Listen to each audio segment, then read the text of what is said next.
మోహన్‌జీ భాగవత్ గారు ఒక 2 మాటలన్నారు.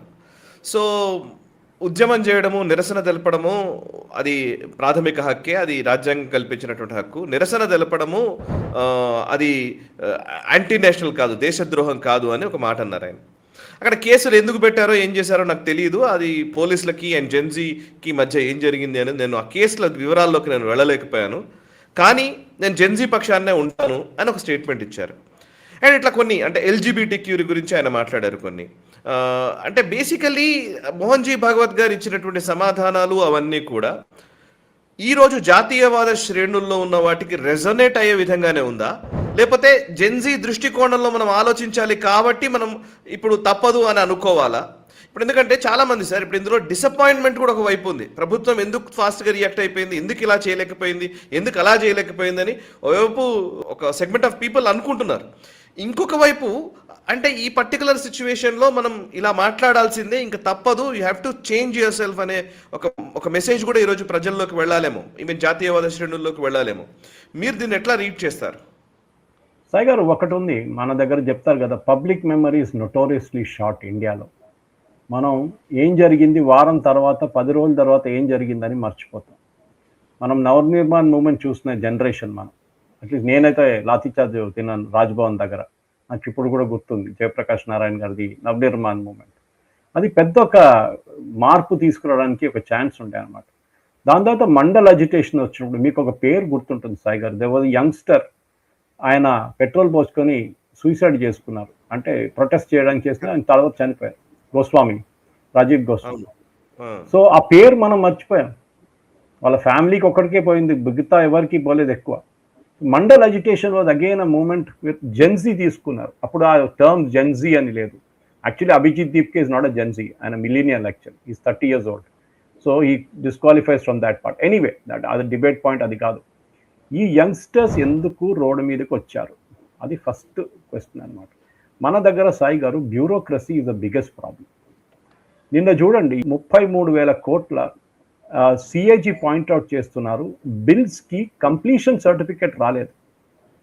అంటే మీరు ఒక ప్రాజెక్ట్కి మీరు తీసుకున్న 20 కోట్లు ఖర్చు పెట్టారు, దాని బిల్స్ సబ్మిట్ చేయలేదు. ఎక్కడ స్టేట్ గవర్నమెంట్ లెవెల్ నుంచే రావాలి, సెంట్రల్ గవర్నమెంట్ కాదు. కానీ ఫాలో అప్ చేయాల్సిన స్టేట్ గవర్నమెంట్. ప్రాబ్లం ఏమొస్తుందంటే మీరు ఎడ్యుకేషన్ డిపార్ట్మెంట్లో ఎవరిని కూర్చొని తీసుకుపెడతారో అక్కడ ఆయన దానికన్నా ముందు ఒక 3 సంవత్సరాలు కోర్ డిపార్ట్మెంట్లో పనిచేసి ఉంటారు. ఓకే, దానికన్నా ముందు ఆయన మినిస్ట్రీ ఆఫ్ ఎక్స్టర్నల్ అఫేర్స్లో పనిచేసి ఉంటారు. They have no connection with the subject. Bureaucrats దీనికి అన్నిటికంటే డిసిషన్ మేకింగ్ సాయి గారు. ఫర్ ఎగ్జాంపుల్ ధర్మేంద్ర ప్రధాన్ ఉన్నప్పుడే మనందరూ ధర్మేంద్ర ప్రధాన్ కూడా మన యూజీసీ గురించి ఆయన తీసుకొచ్చిన కొన్ని మార్పుల గురించి మనం క్రిటిసైజ్ చేశాం, మీకు గుర్తుంటుంది. అది అందరు మర్చిపోయారు దాని గురించి. అప్పుడు రైట్ వింగ్ వాళ్ళు ధర్మేంద్ర ప్రధాన్ ఎంటబడ్డారు ఆయన తీసేయాలని చెప్పి. లెఫ్ట్ వింగ్ వాళ్ళు అన్నారు లానా టెక్స్ట్ బుక్స్ మార్చారు, టెక్స్ట్ బుక్లో ముఘల్ వాళ్ళ చాప్టర్ తీసేశారు, ఎవరెవరో కొత్త వాళ్ళు తీసుకొచ్చారు ఇండియన్ కింగ్స్ అని ఆయనని తీసేయాలని చెప్పి వాళ్ళ డిమాండ్ ఉండే. సో మనం ఈ జెన్జీ హైప్ అప్ ఒకటి ఉంది చూడండి, అది మనం టెంపర్ చేయాల్సి వస్తుంది.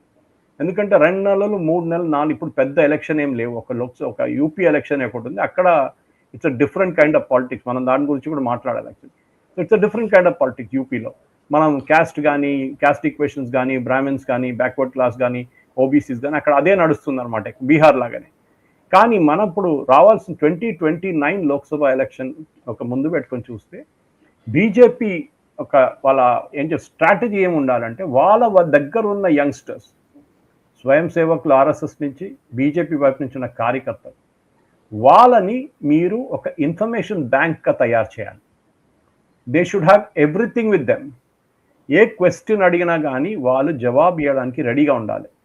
దానికి క్లాసెస్ తీసుకోవాలి. ఇప్పుడు కమ్యూనిస్ట్ పార్టీ చూడండి సాయి గారు, ఇక్కడ ఉందో లేదో తెలియదు కానీ మా కేరళలో కమ్యూనిస్ట్ పార్టీది అన్నిటికంటే ఇంపార్టెంట్ అంటే స్టడీ క్లాస్ అంటారు. స్టడీ క్లాస్ అటెండ్ చేయాల్సిందే మీరు. ఓకే, యా నాకు తెలియదు. ఓకే, స్టడీ క్లాస్ అనేది స్టడీ క్లాస్ అదే చాలా ఇంపార్టెంట్. మీ స్టడీ క్లాస్కి వెళ్ళకపోతే మీకు నెగటివ్ మార్క్స్ వస్తుంది. మీకు పార్టీలో ఏదైనా పోస్ట్, ఏదైనా ఈవెన్ విలేజ్ లెవెల్లో ఉన్న పోస్ట్ కూడా మీకు రాదు. స్టడీ క్లాస్లో ఒక సీనియర్ ఉంటారు, ఒక ముస్లాయన, ఆయన మాట్లాడుతూ ఆయన కాల్ మార్క్స్ గురించి, మావో గురించి, షేక్ గౌరా గురించి, కమ్యూనిస్ట్ ఫిలాసఫిక్ భావజాలం గురించి, మన ఫిడెల్ కాస్ట్రో గురించి, క్యూబా గురించి అన్నీ ఫుల్ మాట్లాడతారు అనమాట, లెక్చర్ ఇస్తారు. మిగతా వాళ్ళు కూర్చొని నోట్స్ తీసుకోవాల్సి వస్తుంది. ఈ స్టడీ క్లాస్లో వాళ్ళకి తర్వాత పనికొస్తుంది సాయి గారు అది. ఎందుకంటే వాళ్ళు గ్రౌండ్ లెవెల్కి వెళ్ళేటప్పుడు అక్కడ కూడా ఇదే స్పీచ్ ఇస్తారు. మీరు బిలీవ్ చేయరు, మా ఊర్లో మా చిన్న ఒక విలేజ్ మాది కరువనూర్ అని. అఫ్కోర్స్ కేరళలో విలేజ్ అని లేదు, ప్రతి విలేజ్ సిటీ లాగానే ఉంటుంది. అక్కడ నేను చిన్న స్కూల్ టైంలో ఉన్నప్పుడు మా దగ్గర ఒక చిన్న బ్రిడ్జ్ ఉండే, దాని కింద నుంచి చిన్న ఒక రివర్ ఫ్లో అవుతుంది. దాని పక్కన ఒక బస్ స్టాండ్ ఉంది. ఆ బస్ స్టాండ్ దగ్గర ఎప్పుడు ప్రతిరోజు సాయంత్రం ఒక స్పీచ్ ఉంటుంది. ఒకరోజు కమ్యూనిస్ట్ వాళ్ళు ఉంటారు, ఒకరోజు కాంగ్రెస్ వాళ్ళు ఉంటారు, ఒకరోజు ముస్లిం లీగ్ ఉంటారు. ఆ టైం బీజేపీ అంత పెద్ద ఫోర్స్ కాదు అక్కడ. I'm talking of 20-25 years. Sai గారు ఏం మాట్లాడతారు తెలుసా మీకు? గ్యాట్ గురించి మాట్లాడతారు. అప్పుడు general agreement on tariffs and trade అని చెప్పి చాలా పెద్ద ఒక సబ్జెక్ట్ ఉంటుంది, మీకు గుర్తుంటుంది. గ్యాట్లో భారతదేశం మీద జరగబోయే ఇంపాక్ట్ గురించి ఆయన ముందు ఒక 10 మంది కూర్చొని ఉంటారు, పక్క నుంచి ఒక 50 మంది వింటూ ఉంటారు, ఇంట్లో కూర్చొని చాలా మంది నాలాంటి వాళ్ళు కూడా వింటుంటారు. ఏం depth Sai garu, in depth వెళ్తారు. And they speak about that issue గ్యాట్. ఏదో పిహెచ్డి చేసినట్లు ఉంటుంది ఆయన. ఇది మనం కమ్యూనిస్ట్ వాళ్ళ దగ్గర నుంచి నేర్చుకోవాలి చాలా మటుకు. దేర్ ఫిలాసఫీ వాళ్ళు ఎవరికైనా రోడ్ మీద కలిసిన వాళ్ళు వాళ్ళు ఎక్స్ప్లెయిన్ చేస్తారు సాయి గారు, how the communism came in to being. వాళ్ళు మీరు ఎంగెల్స్ నుంచి మార్క్స్ నుంచి అక్కడి నుంచి తీసుకొస్తారు వాళ్ళ రూట్. మీరు బీజేపీ వాళ్ళు అడగండి, శ్యామా ప్రసాద్ ముఖర్జీ గారి గురించి 5 నిమిషాలు మాకు చెప్పండి. శ్యామా ప్రసాద్ ముఖర్జీ గారు ఎట్లా చనిపోయారు?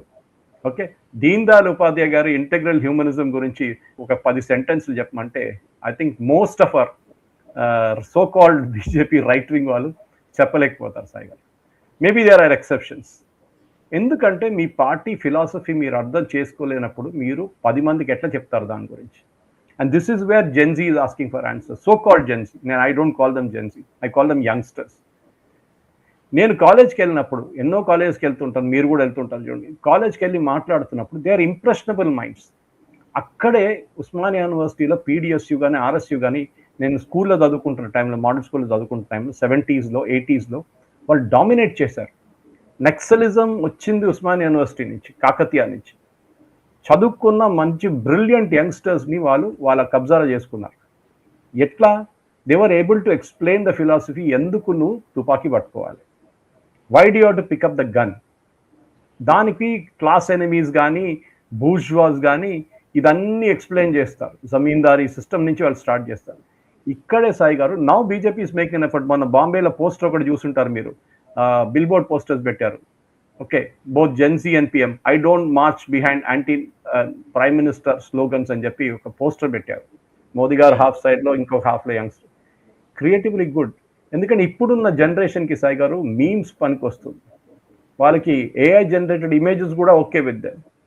కానీ మీరు అక్కడ నిలబడి ఒక ½ an hour స్పీచ్, మీరు ఏం జెన్జీ గురించి మీకు ఏం కావాలి, మీకు ఏం తెలుసా, నీట్ గురించి మేము ఏం చేస్తున్నాం మీకు తెలుసా, నందన్ నీలకేని కమిటీని పెట్టాం మీకు తెలుసు. They are not interested. They are interested in the solutions. Problems వాళ్ళకి తెలుసు.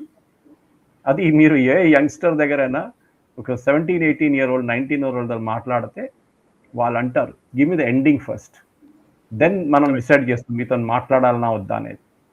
అది the ability to hold the attention Sai గారు.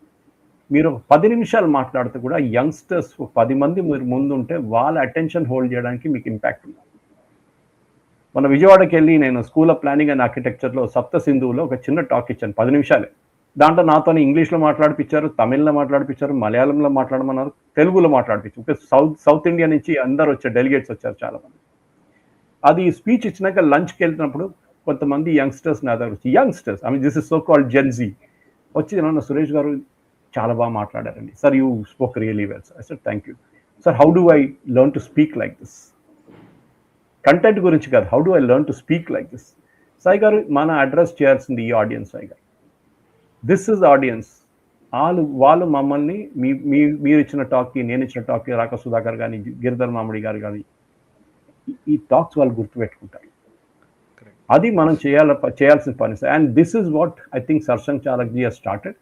And naturally down the line ఇప్పుడు యువ సమ్మేళనాలు నడుస్తాయి. ప్రతి యువ సమ్మేళనంలో ఇప్పుడు నాకు చెప్పిన మటుకు నేను వెళ్తున్న థర్స్డే రోజు ఉంది అనుకుంటాను మల్కాజిగిరిలో, Friday, I don't remember exact day.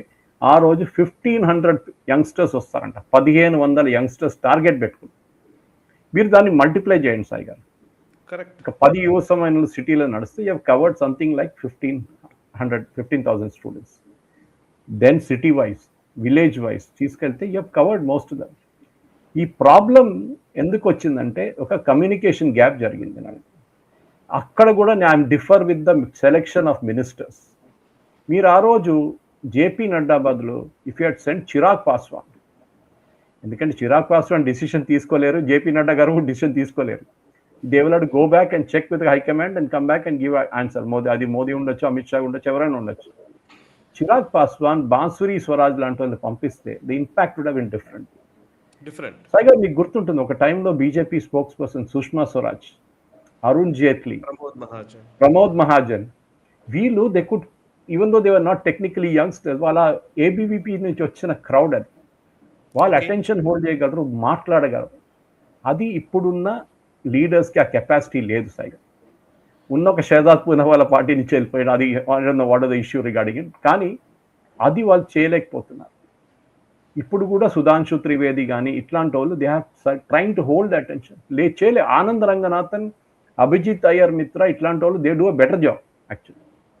వాళ్ళు ఈజీగా ఎక్స్ప్లెయిన్ చేయగలుగుతున్నారు వాట్ ఆర్ ద ఇష్యూస్, ఎందుకు జరిగింది, ఏం జరిగింది, ఎట్లా హ్యాండిల్ చేయాలి. ఐ థింక్ ఇది ఒక lesson, classic lesson in communication Sai garu. That how do you handle communication in a distress situation, అది important. That is right, correct.